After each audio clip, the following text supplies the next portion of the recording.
I seem to be able to put my feelings down in a song easier than I can talk about it. I play me better than anybody. They once called him the Buddha of country music, the peaceful outlaw who never held a grudge. But that story fell apart at 92. Willie Nelson isn't sitting under any tree of calm anymore. He's naming names and spilling secrets. 7 artists who stabbed him in the back, mocked his beliefs, or turned brotherhood into betrayal. Some were legends, some were family and all but blood. And one of them, you'll never believe he ever hated that person. But before we dive into the chaos, hit that subscribe button. It takes just a second and means the world. All right, let's go straight into the fire. Number 1, Garth Brooks, the showman Willie never trusted. Right at the top of Willie Nelson's so-called peaceful hate list sits a man the world calls a hero, Garth Brooks. The irony of that still makes Nashville insiders shake their heads in disbelief. Garth built an empire out of country music, stadium tours, record sales, fireworks shows, but according to Willie, he also killed its soul. Back in the 90s, while Willie was still strumming his old guitar Trigger at Dusty County fairs, Garth was flying over arenas on wires, surrounded by pyrotechnics. To fans, it was magic, but to Willie, it looked like a funeral for the real heart of country music. "You can't sell struggle if you've never lived it," Willie snapped to one of his bandmates after watching Garth perform Friends in Low Places like it was a Broadway number. Things boiled over in 2004 at the Country Music Hall of Fame. Garth stood on stage, all smiles, calling Willie the conscience of country music. On camera, it looked heartfelt, but backstage, Willie stared him down and whispered, "Next time, sing it like you mean it." That single line spread across Nashville like wildfire. Since that night, Willie hasn't shared a stage, photo, or even a mic with Garth. No duets, no reunions, no chance of reconciliation. To Willie, Garth had turned the genre into plastic, shiny, fake, and soulless. Number 2, Shania Twain, the queen who broke Willie's faith in country. Willie Nelson never cared about glitter or glam, but Shania Twain's rise hit him hard. He once joked, and not in a friendly way, that her concerts looked more like Vegas than Nashville. For a man who spent his whole life chasing honesty in every lyric, watching Shania turn country into choreography felt like betrayal. To him, it wasn't art anymore. It was a spectacle wrapped in sequins. Willie didn't see a queen of country. He saw the end of what he once stood for. Their clash didn't come out of nowhere. It started in the late 90s, when Shania Twain's crossover anthems like Man, I Feel Like a Woman, and That Don't Impress Me Much took over every radio station in America. Nashville was cheering her on, but Willie Nelson was fuming. He told a sound engineer on tour, "Country's supposed to bleed, not sparkle." That one line spread like wildfire through Music Row, and soon everyone knew Willie couldn't stand the new pop country wave she was leading. The real explosion came at the CMA Awards. Shania walked away with Entertainer of the Year, dazzling the crowd while Willie sat a few rows behind, stone-faced. Cameras caught him clapping politely, but backstage he whispered to a friend, "Entertainer maybe, but that ain't country." A few minutes later, Shania tried to greet him. Smile, handshake, everything. But Willie just nodded once and walked right past her like she was invisible. Industry insiders called it arrogance, but Willie swore it was honesty. He believed Shania traded heartbreak for choreography and traded truth for trends. To him, she was living proof that Nashville had sold its soul for record sales. Even now, when someone brings up her name, Willie changes the subject quick, and that says everything. For a man who's forgiven almost everyone, Shania Twain remains the one he never really let back in. Number 3, Waylon Jennings, the brother who turned his back. Out of everyone on Willie Nelson's quiet list of enemies, the one that hurt the most was Waylon Jennings. This wasn't some chart war or label feud. This was family turning cold. They built the outlaw country movement together, but behind the brotherhood, jealousy was waiting to explode. It all started with fame. By the late 70s, Waylon hated seeing every magazine headline say, "Willie and Waylon, never Waylon and Willie." That small switch in words burned deep. He started showing up late to recording sessions, drinking heavier, arguing over credits and control. People close to them said Waylon would roll his eyes whenever someone called Willie the face of outlaw country. Then came the breaking point. One night in the studio, Waylon snapped. He shouted, "You're too stoned to play straight." Willie just smiled quietly, but he never forgot that moment, because it cracked their bond for good. A few years later, during a joint interview, Waylon tried to laugh it off, half-jokingly calling Willie a hippie in cowboy boots who forgot where he came from. But the damage was done. The brotherhood that once changed country music had turned into a silent, unfixable divide. The reporters laughed, the cameras flashed, and the soundbite made headlines. But Willie Nelson didn't crack a smile. That hippie and cowboy boots jab from Waylon cut deeper than anyone realized.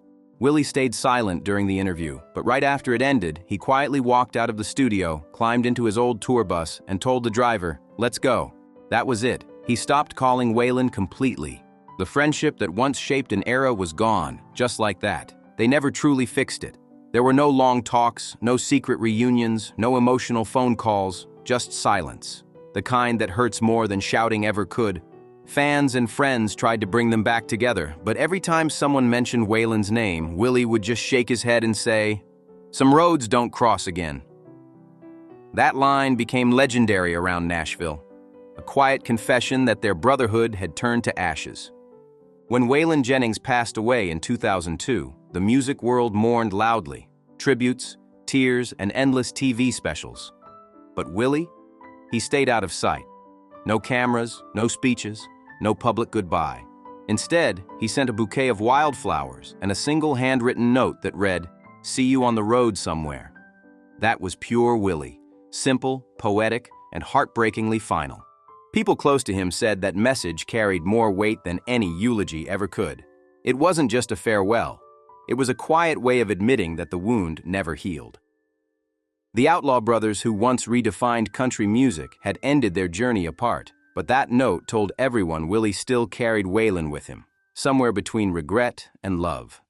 Even years later, if you asked Willie about Waylon, he'd pause, look down, and change the subject with a soft laugh, the kind that hides too much truth. You could see it in his eyes. He missed the man, the chaos, the music, all of it. But pride's a heavy thing in country music, and for these two legends, it was heavier than any guitar they ever played. Number 4.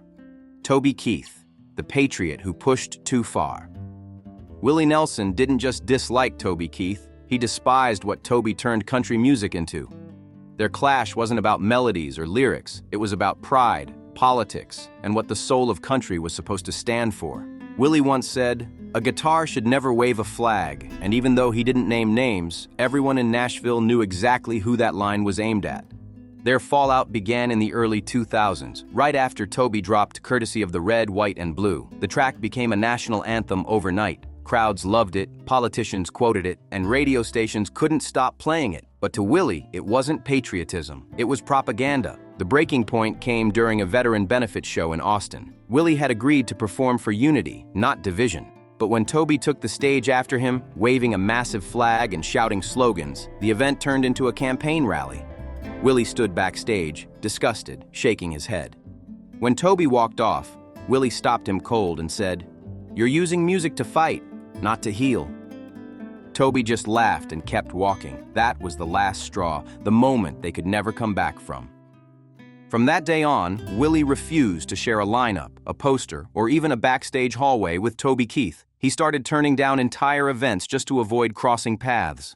Behind closed doors, he called Toby's act a commercial wrapped in camouflage. Years later, Toby tried to reach out through a mutual friend, sending word that he meant no harm. Willie never responded. He just told his crew, "I've met louder men, but not many emptier ones." And after that, everyone in Nashville knew the rule. If Toby Keith was on the poster, Willie Nelson was out. Number 5. Merle Haggard, the friend who crossed the line. When Merle Haggard took a jab at Willie Nelson, it wasn't just one artist teasing another. It was a brother drawing blood. These two had shared tour buses, wrote songs in the same smoky motels, and built outlaw country side by side. But somewhere along the road, Merle forgot that Willie had a memory like steel. It started small. Merle began joking in interviews that Willie's weed activism had turned him into a mascot, not a musician. It sounded playful on the surface, but everyone close to Willie saw it hit deep. This wasn't banter. It was betrayal dressed as humor. At first, Willie brushed it off. He'd heard jokes about his weed habit before. It was part of his image, after all. But then Merle said it again, and this time, it hit different. They were live on stage together, guitars in hand, just a few feet apart. Merle leaned into the mic and said, "Weed's a lazy man's crutch." The crowd laughed hard, but Willie didn't. He just stared down at his guitar, strummed through the rest of the set, and when the lights went out, he walked straight to the bus without saying a word. From that night on, nothing was the same. Behind the scenes, the tension was thick. A joint album they'd been planning, gone, quietly erased from the label's release calendar. Willie's manager started ignoring Merle's calls, and every time a fan asked when the two legends would team up again, Willie would just smile faintly and say, "Maybe someday." But that day never came. Years later, when Merle tried to make peace, Willie's answer was short and final. Some things you don't joke about. It wasn't anger anymore. It was disappointment. Deep, quiet disappointment that never went away. When Merle passed in 2016, Willie called him one of the greats, but friends noticed something missing. He didn't say, "one of my best friends." That silence said it all. Their brotherhood ended with a single line that could never be crossed back. Number 6. Kristofferson. The words Willie never forgave. Can one careless sentence really end a 40-year friendship? For Willie Nelson and Kristofferson, it did. These two weren't just friends. They were brothers who'd survived the chaos of fame, bad deals, and broken hearts together. But one night, one offhand comment shattered it all. It happened at a private fundraiser in the mid-2000s, a smoky room full of songwriters, reporters, and whiskey glasses half empty. Willie had just finished performing a soft, emotional ballad about farm workers and war, the kind of song that came straight from his soul. As he stepped off stage, Chris, a little too buzzed, leaned toward a small circle of people and said, "Willie's turned into more of a mascot than a musician." The people around him laughed, but not Willie. He heard it. Witnesses said he froze for a second, eyes fixed ahead, then turned quietly and walked outside without a word. The next morning, his assistant canceled their upcoming duet. No explanation, no argument, just silence. From that day on, Willie never took Chris's calls. When someone asked about it later, he simply said, "Sometimes words don't fade, they stain." That was the only thing he ever said publicly about it. Chris eventually tried to apologize through a mutual friend, sending a message full of regret. The fallout between Willie Nelson and Kristofferson didn't explode. It just quietly faded, like the last note of a sad song echoing into silence. What made it worse wasn't the insult itself. It was who it came from. Chris wasn't just another musician tossing words around. He was Willie's brother in arms, the man who wrote "Sunday Morning Comin' Down" and once slept on Willie's couch when times were rough. For decades, they were unstoppable, playing shows, writing songs, and standing up for the same causes. So when Chris called him a mascot, not a musician, it hit like a knife to the chest. At first, people thought they'd patch things up. Everyone had seen them fight before, two old outlaws with strong opinions and stubborn hearts. But this time, something was different. Willie didn't rant or send angry messages. He just went silent, and that silence spoke louder than any headline ever could. For years after, Chris tried to find small ways to reconnect. He'd send Willie handwritten notes on birthdays, old photos of the two of them laughing backstage, or even song lyrics he hoped they might one day record together. But none of it got a reply. Willie never threw the notes away. He kept them tucked inside a guitar case, unread but not forgotten. That was the strange part. He didn't hate Chris, he just couldn't forgive him. Friends say Willie would still play Chris's songs sometimes, alone, late at night, when the road was quiet and the band had gone to sleep. He'd hum the lines, eyes closed, lost somewhere between love and regret. They were brothers, one old friend said, but that one sentence tore the bridge right in half. When Chris's health started to fade, people close to Willie urged him to call, to make peace before it was too late. But Willie only shook his head and said softly, "Some things are better left on the wind." That was his way of saying goodbye, not in words, not in music, but in silence. "You don't get to call me brother after that," Willie said quietly. And that was it. Decades of friendship gone overnight, like smoke vanishing into the dark. Number 7, Kid Rock, the wild one who crossed the line. When Willie Nelson agreed to record a track with Kid Rock, everyone thought it'd be a crazy but harmless experiment. The old outlaw teaming up with the loudest rebel in town. But nobody expected it to end as one of the ugliest studio fallouts in Willie's entire career. At first, Willie came in ready to make music, Kid Rock came in, ready to party. They met in Nashville around 2008, when Kid Rock was deep in his Southern outlaw phase. He pitched Willie an idea for a raw, rebellious anthem, something rough, loud, and genre-bending. Willie, always down to take a creative risk, said yes. But the second Kid Rock showed up late, beer in hand, blasting his own tracks through the studio speakers, Willie knew he'd made a mistake. People in the room that night say Kid Rock ignored every bit of direction. He kept shouting, "Let it be raw," while cranking the distortion so loud it drowned out Willie's voice. Willie tried to calm the chaos, suggesting a softer, more soulful arrangement, but Kid just laughed and said, "Come on, old man, loosen up." That was it, the final straw. Willie stood up, took off his headphones, and walked straight out of the session without a single word. The session ended then and there. The track was never finished, never released, and never spoken of again.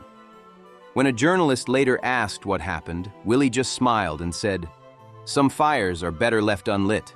But behind that calm reply was pure disgust. From that day forward, Willie turned down every offer that had Kid Rock's name on it. To him, Kid wasn't an outlaw. He was just another loud voice with nothing real to say. So what do you think? Was Willie Nelson right to cut these people off, or should time have healed those wounds? Let's hear your thoughts in the comments. Smash that like button if any of these stories shocked you, share this with your friends, and don't forget to subscribe, because the legends of country still have a few untold secrets left to reveal. See you in the next video.